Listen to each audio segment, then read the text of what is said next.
Bismillahirrahmanirrahim. Assalamualaikum warahmatullahi wabarakatuh. Alhamdulillah, salatu wassalamu ala rasulillah wa ala alihi wa mawalah. Perkenalkan, saya Amir Mahmud, dosen dari Prodi Ilmu Al-Quran Tafsir Fakultas Agama Islam Universitas Yudharta Pasuruan. Video ini dibuat untuk pernyataan diri dosen dalam melaksanakan Tridharma Perguruan Tinggi atau yang disebut dengan PDD UKT-PT tahun 2024. Dalam hal ini saya akan menjelaskan tentang pengajaran, penelitian, dan pengabdian masyarakat yang tentunya memiliki keterkaitan antara satu dengan yang lain. Untuk laporan pada saat ini, saya memberikan keterangan tentang mata kuliah yang diampu, yakni tentang tafsir ayat-ayat kisah.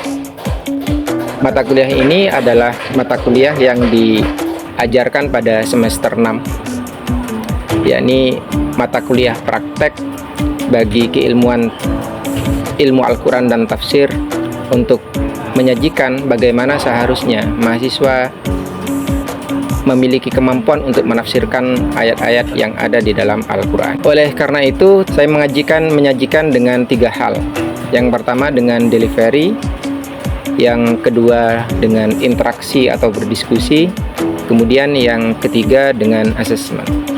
Delivery ini adalah semacam ceramah atau prolog yang saya berikan kepada mahasiswa bagaimana kuliah ini dijalankan dalam satu semester, dan juga penjelasan-penjelasan singkat mengenai ruang lingkup, apa itu tafsir ayat-ayat kisah di dalam Al-Quran dan sebagainya. Kemudian teknik pengajaran yang bersifat diskusi itu dengan cara saya memberikan kesempatan bagi seluruh mahasiswa untuk mempresentasikan kisah-kisah yang menjadi bagian dia untuk menjelaskan kepada teman-temannya atau menjelaskan di dalam forum.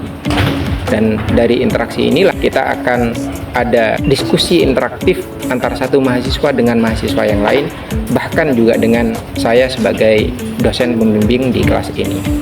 Terus kemudian yang terakhir adalah teknik pengajaran asesmen. Di sini saya membantu teman-teman untuk membuka pikiran kritis mereka dengan mempertanyakan hal-hal yang sekiranya hal tersebut memancing curiosity atau rasa penasaran yang ada pada teman-teman mahasiswa. Terus kemudian selanjutnya, bagaimana esensi atau isi dari tafsir ayat-ayat kisah di dalam Al-Quran atau dalam semester ini.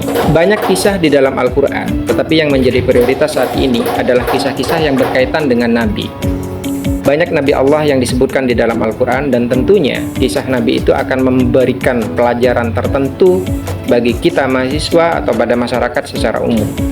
Namun dalam mata kuliah ini, isi dari mata kuliah berkaitan dengan ayat-ayat kisah tidak lain adalah mengimplementasikan mata kuliah yang sebelumnya sudah dilaksanakan. Misalkan di semester 1 atau 2, 3, 4, dan 5 yang sudah ada mata kuliah ilmu Al-Quran, ilmu hadis, kaidah tafsir, hermeneutik, tahrij hadis, dan sebagainya. Hal-hal yang berkaitan dengan bahasan ini itu juga harus muncul di dalam mata kuliah ayat-ayat kisah. Itu harus nampak pada tulisan makalah mahasiswa atau juga harus tampak dalam presentasi-presentasi yang disajikan. Terus kemudian ayat-ayat kisah ini diprioritaskan pada nama-nama Nabi sebagaimana yang tadi sudah disebutkan. Dan juga ada kisah-kisah yang bukan itu disebut sebagai Nabi, tetapi nama-nama yang disebut di dalam Al-Quran, tetapi tentunya kisah-kisah ini yang memiliki korelasi terhadap fenomena-fenomena yang terjadi saat ini. Kemudian capaian mata kuliah. Capaian mata kuliah ayat-ayat kisah ini tidak lain, yang pertama adalah mampu mengimplementasikan seperangkat mata kuliah dasar yang disebutkan tadi, yakni mencakup ilmu Al-Quran atau ulumul Quran, yakni ilmu hadis juga, kaidah tafsir, hermeneutika, takhrijul hadis, dan sebagainya. Mata kuliah dasar ini harus muncul di dalam makalah tentang ayat-ayat kisah, karena tidak mungkin ayat-ayat kisah itu bisa tereksplorasi dengan baik, bisa dibuat menjadi sebuah pembelajaran tanpa menggunakan seperakat dasar keilmuan yang ada di dalam Al-Quran. Kemudian, capaian mata kuliah ini adalah mahasiswa mampu menyajikan argumentasi dengan referensi yang bisa dipertanggungjawab. Nah, dalam hal ini, maka keilmuan dasar seperti ya tadi yang disebutkan, ilmu hadis, hermeneutik, atau takhrijul hadis tersebut adalah seperangkat yang bisa melahirkan atau memunculkan referensi-referensi yang bisa dipertanggungjawabkan. Kita tahu tentunya di dalam Al-Quran ada banyak kisah-kisah Israiliyat. Di dalam tafsir-tafsir yang dikarang oleh para pendahulu kita, banyak kisah-kisah Israiliyat yang tentu tidak begitu saja diterima oleh masyarakat kita, atau tidak begitu saja diterima oleh kita. Tapi harus ada seleksi, mana cerita-cerita yang dipertanggungjawabkan, mana cerita-cerita yang diberikan tempat untuk tidak dijadikan pegangan. Nah, maka dalam hal ini mahasiswa harus bisa menerapkan mata kuliah dasar yang telah diampu di semester-semester sebelumnya.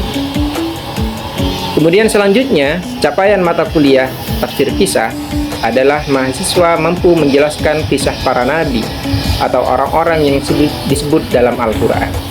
Dan yang terakhir, mahasiswa mampu mengambil pelajaran dari kisah-kisah yang terdapat di dalam Al-Quran, serta juga bisa menjelaskan kepada orang lain.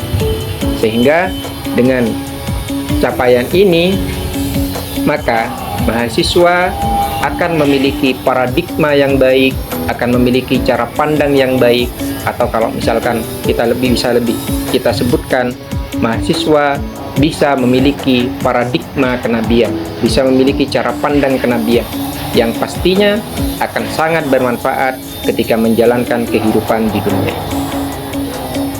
Selanjutnya, penilaian saya terhadap kemampuan mahasiswa adalah dengan melihat pada 3 hal. Yang pertama dengan makalahnya. Tulisan atau makalah yang disajikan, saya akan melihat bagaimana sistematika penulisan ilmiahnya dan bagaimana referensi-referensi mu'tabarah yang bisa dipertanggungjawabkan tersebut, serta bagaimana alur mereka menyusun makalah yang sesuai dengan standar keilmuan yang mereka pelajari. Ini harus ada keterlibatan ilmu Al-Quran, harus ada keterlibatan ilmu hadis, harus ada keterlibatan hermeneutik, dan lain sebagainya. Di samping itu, penilaian terhadap mahasiswa saya juga bisa melihat dari presentasi-presentasi yang tentu penyajiannya harus argumentatif, harus dengan pemikiran kritis, serta temuan-temuan yang terbarukan atau bahkan yang berkorelasi dengan keilmuan lain. Nah, sehingga dalam dunia penafsiran ada hal-hal baru yang menyegarkan pemahaman masyarakat. Dan seterusnya, penilaian terakhir adalah dengan ujian UTS atau dengan pengambilan nilai dari UAS. Berikutnya, apa akhir yang bisa diambil dari mahasiswa melalui mata kuliah ini? Pertama, mahasiswa mampu menjelaskan ayat-ayat terutama tentang kisah-kisah di dalam Al-Quran secara komprehensif. Mereka tidak bisa menjelaskan atau mereka memiliki kemampuan untuk menjelaskan kisah-kisah di dalam Al-Quran secara menyeluruh, tidak sepenggal-sepenggal. Terus kemudian kemampuan mahasiswa, mereka mampu menseleksi riwayat-riwayat yang bisa dipertanggungjawabkan. Seperti tadi kisah-kisah Israiliyat yang banyak terdapat dalam kitab-kitab tafsir terdahulu, mereka bisa menseleksi mana yang datanya akurat dan mana yang tidak berdata. Kemudian mahasiswa mampu berpikir kritis dari ayat-ayat kisah di dalam Al-Quran. Dan yang terakhir, dengan mereka memiliki kemampuan itu, maka mereka akan otomatis memiliki cara pandang yang tepat. Ini adalah pengajaran yang saya sampaikan kepada mahasiswa terkait dengan ayat-ayat kisah Al-Quran. Terus kemudian berkaitan dengan penelitian yang saya lakukan dan hubungannya dengan mata kuliah ini, ada beberapa penelitian yang sudah juga terpublikasi dalam jurnal-jurnal ilmiah. Misalkan ada warning dan konsekuensi hate speech dalam Al-Quran. Ini adalah tulisan saya terkait dengan bagaimana hate speech itu direspon oleh Al-Quran, sehingga kita juga bisa berhati-hati dalam melakukan hal tersebut. Terus kemudian ada Quranic Healing pada trauma perempuan korban bom teroris di Rusunawa, Wonocolo, Sidoarjo beberapa tahun yang lalu. Di sini saya juga menggunakan ayat-ayat Al-Quran untuk mengatasi trauma pada korban bom teroris yang terjadi pada saat itu. Terus kemudian ada juga penelitian yang bersifat fenomenal kemasyarakatan, yakni tradisi sesajen menjelang panen yang dilakukan oleh para petani. Ini melibatkan organisasi NU dan Muhammadiyah di daerah tertentu. Ini juga kita bisa menangkap bagaimana fenomena keagamaan yang ada di masyarakat, dan tentunya kita bisa melihat kisah-kisah di dalam Al-Quran yang berkaitan dengan Nabi yang juga bisa dijelaskan kepada masyarakat.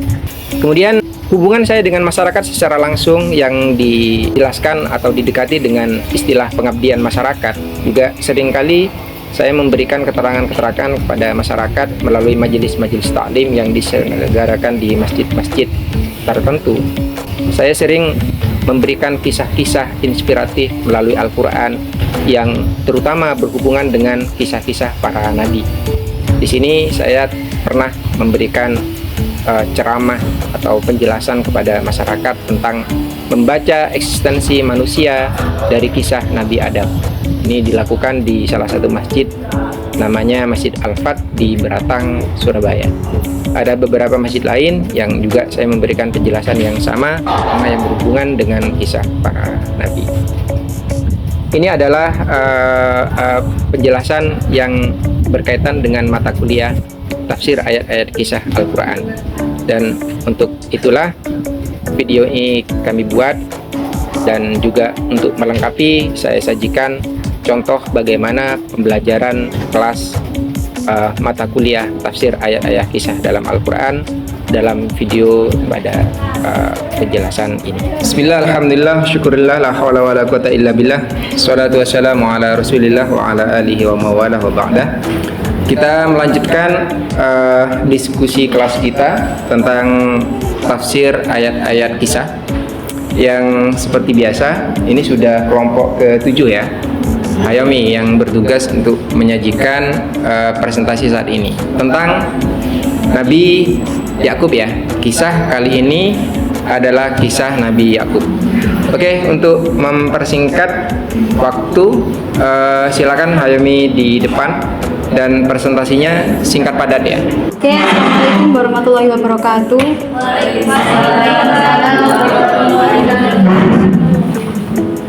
Di sini saya akan mempresentasikan tentang kisah Nabi Yakub yang mana di latar belakang saya menjelaskan tentang Nabi Yakub atau Jacob adalah salah satu figur penting dalam tradisi agama Islam, yang mana beliau itu biasanya atau populernya itu Nabi yang diutus oleh Allah Subhanahu wa Ta'ala, di mana dalam kehidupan atau peristiwanya beliau di semasa hidupnya itu melibatkan Nabi Yakub di dalam catatan-catatan Al-Qur'annya.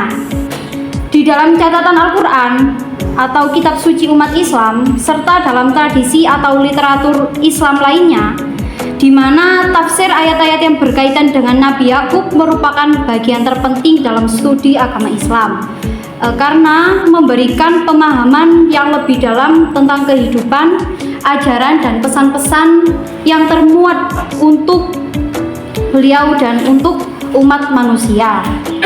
Pada rumusan masalah, di sini saya mengambil 2 poin. Yang pertama yaitu bagaimana keberadaan Nabi Yakub alaihissalam dalam konteks sejarah dan tradisi agama Islam. Yang kedua, apa saja ayat-ayat Al-Quran yang mengacu kepada Nabi Yakub, dan bagaimana tafsir serta interpretasi yang diberikan oleh ulama Islam.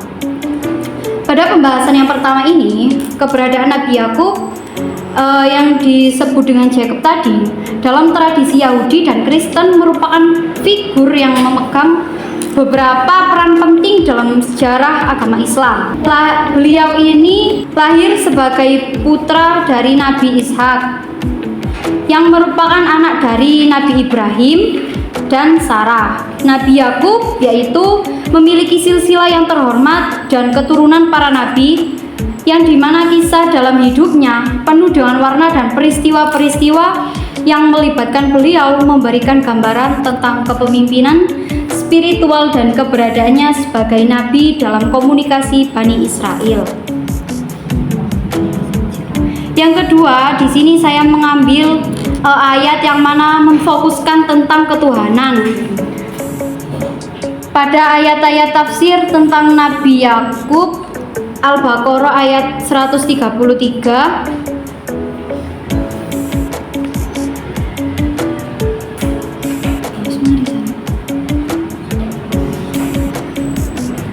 dan di sini pada ayat Al-Baqarah ayat 133 menjelaskan bahwasanya Nabi Ibrahim dan keturunannya termasuk Nabi Yakub merupakan teladan yang baik bagi umat manusia, yang mana mereka menolak penyembahan kepada sesuatu selain Allah dan memperjuangkan kebenaran meskipun terjadi permusuhan dan konflik terhadap ayat ini, yang mana dilakukan oleh para ulama terkemuka seperti Ibnu Katsir, Al-Qurtubi, dan At-Tabari, yang menguraikan makna dan pesan yang terkandung dalam ayat-ayat tersebut.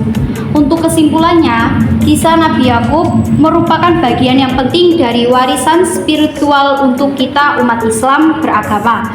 Dalam kisah hidup beliau terdapat banyak pelajaran moral, spiritual, dan praktis yang dapat diambil sebagai pedoman untuk menjalani kehidupan kita sehari-hari.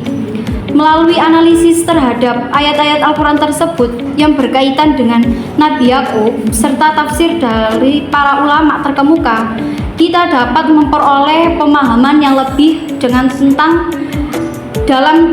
peran beliau sebagai nabi, kepemimpinan, dan teladan bagi umat Islam. Sekian dari saya. Apabila ada pertanyaan, silakan untuk ditanyakan. Oke, thanks. Aduh, presentasi yang lumayan bagus untuk terkait dengan Nabi Yakub. Ini, saya kasih catatan dulu ya. Tadi Hayami menyebutkan bahwa untuk titik tekan penjelasan tentang Nabi Yakub ini adalah pada ketuhanannya, pada sisi ketuhanannya. Nah, dalam hal ini Nabi Yakub ini adalah nabi berasal dari keturunan Nabi Ibrahim ya, dari Ishak. Kita tahu bahwa Nabi Ibrahim itu disebut sebagai bapak dari agama-agama Samawi. Ada Islam, ada Kristen, ada Yahudi, ya, ada Yahudi. Ketiga agama ini disebut sebagai agama Samawi. Agama Samawi itu adalah agama yang mendapatkan wahyu dari Tuhan. Jadi bukan agama arti. Agama arti itu adalah agama yang diinikan oleh manusia ya, yang dibuat oleh manusia. Tetapi pertanyaan atau yang menyisakan pertanyaan itu sekarang adalah kenapa yang disebut sebagai agama Samawi tetapi tidak memiliki kesamaan Tuhan yang betul-betul padu antara Islam, Kristen, dan Yahudi. Nah, maka coba kita temukan nih sekarang jawaban dari hal ini dengan melihat kisahnya Nabi Yakub. Itu catatan yang saya ini. Oke, ayo silakan. Question. Ya.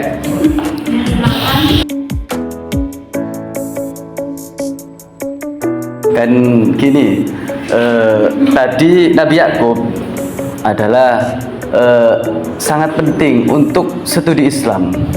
Itu Nabi Yakub lah. Kenapa tidak Prophet Muhammad SAW yang lebih penting? Karena apa? Beliau juga the first interpreter, awalul mufassirin. Terus beliau juga sayyidud dunya wal akhirah. Terus beliau juga diutus liutamima makarimal akhlak. Nah, kenapa Nabi Yakub ini lebih penting di studi Islam gitu? Oke, sudah. Lagi, Hayat. Oke, lanjut Hayat. Saya izin bertanya. Tadi kan itu apa namanya di rumusan masalah kan disebutkan rumusan masalah yang poin kedua itu kan menerangkan tentang apa saja ayat-ayat yang menjelaskan tentang Nabi Yakub. Terus kemudian pemakalah kan memfokuskan pada ayat ketauhidan atau ayat ketuhanan. Saya mohon diberi ayat yang menjelaskan tentang Nabi Yakub yang lain, yang menjelaskan tentang selain ketuhanan. kasih.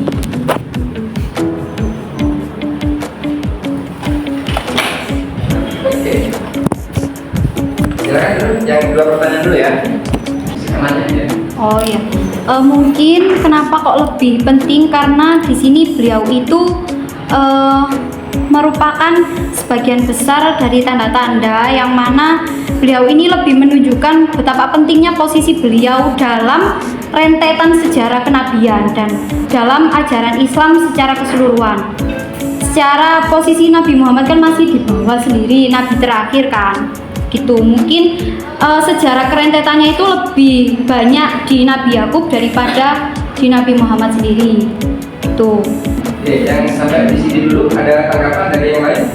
Ini pertanyaan yang seolah-olah Ja'far itu tidak terima kalau yang dijadikan pembelajaran bagi kita itu Nabi Yakub, kok bukan Nabi Muhammad.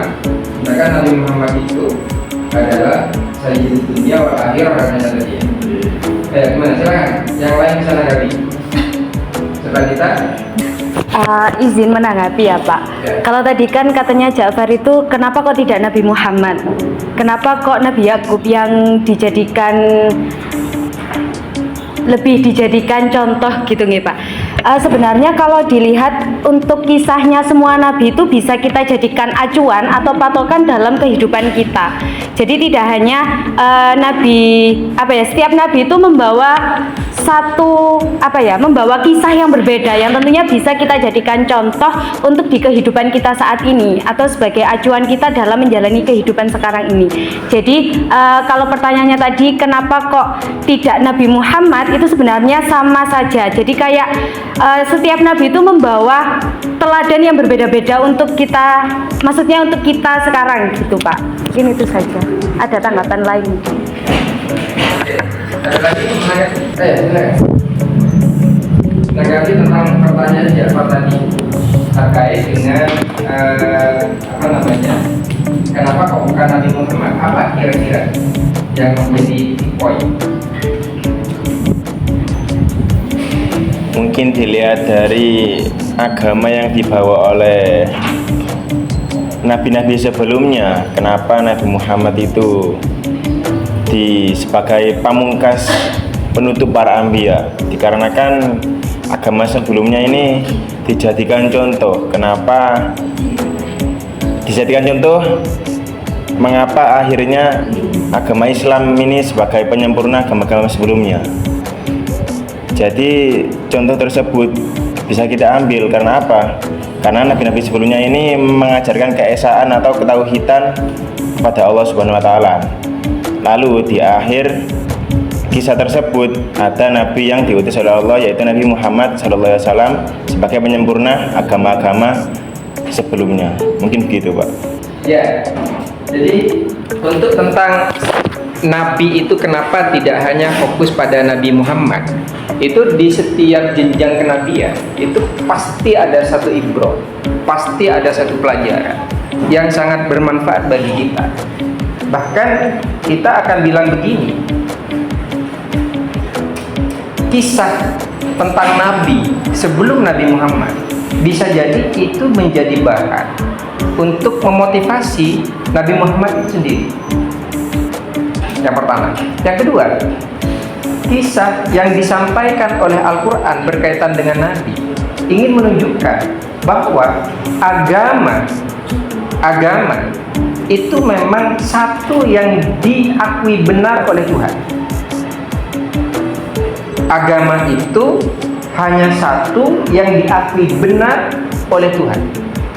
Bukti kebenaran dari sebuah agama dari mana lagi akan kita lihat kecuali dari rentetan sejarah atau realitas kehidupan manusia yang pernah diciptakan oleh Allah. Jadi sebelum Nabi Muhammad ada siapa? Sebelum Nabi itu ada siapa? Sebelum itu siapa? Sampai pada manusia pertama yang diciptakan oleh Allah. Nah, kalau sudah didapat satu keistiqomahan atau konsistensi tentang Tuhan yang dianggap sebagai Sang Maha itu, maka disitulah kemudian kita menemukan satu titik kebenaran akan kita bertuhan kepada siapa. Betul. Itu yang pertama, kita fokuskan pada ininya dulu ya. Untuk pertanyaan lahir nanti bisa di season yang kedua. Yang apalagi selain Nabi Yakub itu. Gitu ya. Sekarang gini. Kita ngomong tentang ketuhanan. Bahas tentang ketuhanan dulu. Tuhan itu pada manusia itu hanya ada dua. Tuhan itu ada dua. Yang pertama, Tuhan yang menciptakan manusia. Tuhan yang menciptakan kita. Betul. Yang pertama, Tuhan yang menciptakan kita. Yang kedua, ini Tuhan yang menciptakan kita.